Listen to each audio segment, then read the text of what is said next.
விருதுநகர் மாவட்டம் சிவகாசி பாவடித்தோப்பு திடலில் அதிமுக மேற்கு மாவட்டம் மற்றும் மகளிர் அணி சார்பாக எம்ஜிஆர் அவர்களின் 109 பிறந்தநாள் விழா பொதுக்கூட்டம் நடைபெற்றது. இந்த பொதுக்கூட்டத்தில் அதிமுக முன்னாள் அமைச்சரும் மற்றும் மேற்கு மாவட்ட கழகச் செயலாளருமான KT ராஜேந்திர பாலாஜி கலந்து கொண்டு சிறப்புரையாற்றினார். மேலும் இந்த பொதுக்கூட்டத்தில் ஏராளமான பொதுமக்களுக்கு நலத்திட்ட உதவிகள் வழங்கப்பட்டது. பொதுக்கூட்டத்தில் பேசிய அதிமுக முன்னாள் அமைச்சரும் மேற்கு மாவட்ட கழகச் செயலாளருமான KT ராஜேந்திர பாலாஜி, 2000 ரூபாய் ரேஷன் கார்டு வைத்திருக்கின்ற அத்தனை தாய்மார்களுக்கும் அவருடைய வங்கி கணக்கிலே 2000 ரூபாய் வரவு வைக்கப்படும். அதிமுக ஆட்சி அமைந்தவுடன் உங்களை மாதிரி 5 வருஷமா கொடுக்க கிடையாது, 5 வருஷமா கொடுத்து போன இந்த கடைசி மாசம் வரைக்கும் இப்ப கொடுத்துருக்காங்க, கொடுக்கவே இல்லை.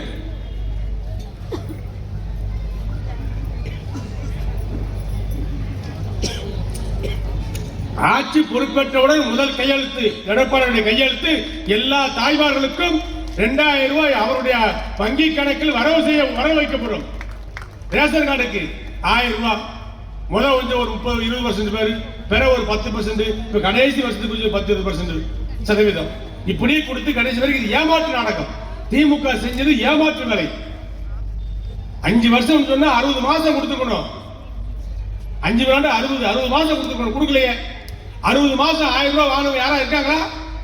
இருக்கீங்களா? நீங்க 1000 ரூபாய் 60 மாசம் வாங்கினவங்க இருக்கீங்களா? கிடையாது.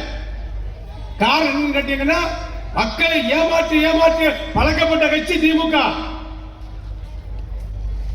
மக்களை ஏமாற்றி ஆட்சிக்கு வந்த கட்சி திமுக. இன்னைக்கு ஏமாத்தி பழையபடி நாடகம் போடுது. அதிமுக எடப்பாடியார் செய்வாரு. எப்படி செய்வாரு? நாங்க வச்சிருக்கிற கூட்டணி, டெல்லி கூட்டணி, தேவையான நிதிகளை பெற முடியும், எங்களால் மக்களுக்கு கொடுக்க முடியும். இது முதல் அறிக்கை 2000 ரூபாய் எல்லோருக்கும் வீடு தோறும், பாகுபாடு கிடையாது, ஏற்றத்தாழ்வு கிடையாது, வித்தியாசம் கிடையாது, கருப்பட்டை சிவப்பட்டை மஞ்சள் என்ற கணக்கு கிடையாது. ரேஷன் கார்டு வைத்திருந்தால் 2000 ரூபாய் தாய்மார்களுடைய வங்கி கணக்கில் வர வைக்கப்படும். இது எங்களுடைய பொதுச் செயலாளர் புரட்சித் தமிழர் எடப்பாடியார் சொன்ன வார்த்தை, வாக்குறுதி. செய்வார், செய்து கொடுப்பார். அடுத்து வீடு அற்றவர்களுக்கு வீட்டுமனை, வீடு கொடுக்கப்படும். வீட்டுமனை கொடுத்த காலங்கள் மாறி வீடு கொடுக்கப்படும், இலவசமாக வீடு இல்லாதவர்களுக்கு என்று சொல்லி அறிவித்த, வாக்குறுதியாக அறிவித்த தலைவன் எங்கள் அண்ணன் எடப்பாடியார். மறுக்க முடியுமா யாரும்? பஸ் மினி பஸ் பெண்கள் மட்டும் போயிட்டாங்களே, இப்ப ஆண்கள் குடும்பத்தோட போலாம், ஆணும் போகலாம் பெண்ணும் போகலாம். ஏன்டா பிரிச்சு விட்ட? உன்னால குடும்பத்தை நீ பிரிச்சு விட்ட. திமுக பிரிச்சு விடுச்சு. என் தலைவர் எடப்பாடியார் சேர்த்து விட்டாரு. புருஷன் முன்னாடி சேர்த்துவோம். திருத்தங்கள் இருக்கியா?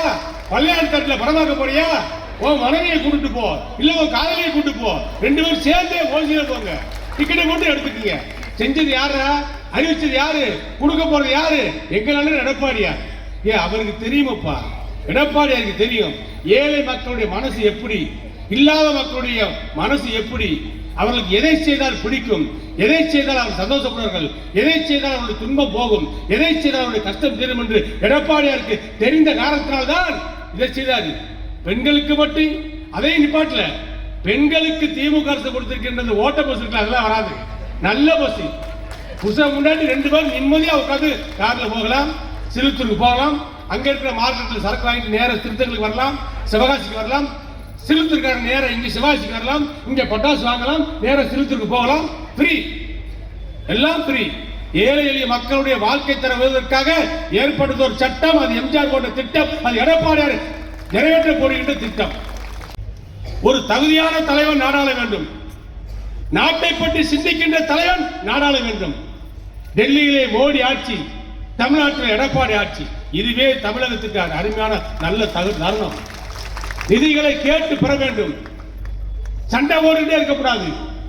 கலெக்டர் சண்டை போட்டா ஒரு ஊராட்சி மன்ற தலைவரால் இயங்க முடியுமா? ஒரு பஞ்சாயத்து போர்டு பிரசிடண்டால இயங்க முடியுமா? கலெக்டர் சண்டை போட்டா பணத்தை கொடுப்பாரா? எந்நேரம் பார்த்தாலும் பிஜேபியோட சண்டை போடுங்க. மத்திய அரசோட சண்டை. ஆட்சியில் மோடி இருக்காருன்னு சொன்னா அவரை போய் பார்த்து கேட்கணும். எங்க திட்டங்கள் 11 மெடிக்கல் காலேஜ் எடப்பாடியார் கேட்டார்னா, ஒத்த மெடிக்கல் காலேஜ் நீங்க வாங்க, 5 வருஷம் ஆச்சுல ஒரு மெடிக்கல் காலேஜ் எங்கேயாவது உன்னை கட்டுங்களேன். ஒரே வருஷத்துல 11 மெடிக்கல் காலேஜ் மருத்துவ கல்லூரிகளை கொண்டு வந்த தலைவர் யாரு? அன்றைய முதலமைச்சர் எடப்பாடியார். நீங்க ஒண்ணு முடிச்சா இவ்வளவு வாய் பேசுறீங்களே, தமிழ்ங்கிறீங்க, தமிழ் புலமைங்கிறீங்க, திராவிடம்ங்கிறீங்க, எல்லாம் சொல்றீங்க. உண்மையான திராவிடம் யாருன்னா அது அதிமுக தான். சமூக நீதி காத்த காவலர் யாருன்னா அது எங்கள் எடப்பாடியார் தான். புரட்சி தலைவர் எம்ஜிஆருடைய ஆட்சியை, புரட்சி தலைவர் அம்மாவுடைய ஆட்சியை, அதிமுக ஆட்சியை எடப்பாடியாரால் தான் வழங்க முடியும். நாட்டு மக்கள் இன்னைக்கு தயாரா இருக்காங்க. இன்னைக்கு கூட ஒரு கருத்து கணிப்பு பெரிய நிறுவனம், என்ன பத்திரிக்கை படிச்ச ஒரு பத்திரிகையா இருக்கு, நிறைய வருது. வாட்ஸ்அப்ல, யூடியூப்ல, இன்ஸ்டாகிராம்ல நிறைய வந்துட்டு இருக்கு. அதுல பார்த்தேன் 190 இடங்கள்ல இருந்து 210 இடங்கள் வரைக்கும் அதிமுக கூட்டணி கைப்பற்றும். அதிமுக 145 இடங்கள் தனி மெஜாரிட்டி விட்டு தனி மெஜாரிட்டியான ஆட்சியை அதிமுக ஆட்சியை எடப்பாடியார் அமைப்பார். நானா சொல்றேன், உலக கருத்து கணிப்பு நிறுவனம் சொல்லுதுங்க. டூப்ளிகேட் நிறுவனம் கிடையாதெல்லாம், ஒரு மிகப்பெரிய பத்திரிகை கருத்து கணிப்பு எடுத்து போடுறாங்க. அந்த அளவுக்கு மக்கள் மத்தியில் இப்போ ஒரு மாற்றம் வந்துருச்சு. ஏமாற்றத்தை கொடுத்த திமுகவை வீட்டுக்கு அனுப்ப வேண்டும். எல்லோருக்குமான ஆட்சியை கொடுக்கின்ற எடப்பாடியாரை கோட்டைக்கு அனுப்ப வேண்டும். அதிமுக கூட்டணி வந்துட்டு இருக்காங்க. 23ஆம் தேதி பாருங்க, ஐயா நரேந்திர மோடி வராது. மேடையில் எத்தனை பேர் ஏற போறான்னு பாருங்க. எல்லாம் கேட்பாங்க, அவர் வருவாரா? வருவாரு. இவர் வருவாரா? வருவாரு. அவரும் வருவாரு. அப்ப இவரு வருவாரு. எல்லாரும் வந்துடும். அப்ப முடிச்சு நீங்க தான் அடுத்த வார்த்தை. அப்ப நீங்க தான் முடிச்சு 60% ஓட்டு உங்களுக்கு தான். எல்லாத்தையும் பேசி வச்சுட்டாரு எங்க அண்ணன் எடப்பாடியாரு. எங்க அண்ணன் எடப்பாடியார் தெளிவா பேசிட்டாரு. அதிமுக ஓட்டு ஒத்த ஓட்டு கூட பிரியாது. எம்ஜிஆருடைய பக்தன், அம்மாவுடைய பக்தன், அம்மாவுடைய தொண்டை எல்லாரும் ஓர் அணியில தான் நாங்க நிப்போம். துப்பாக்கி மாதிரி நிப்போம்.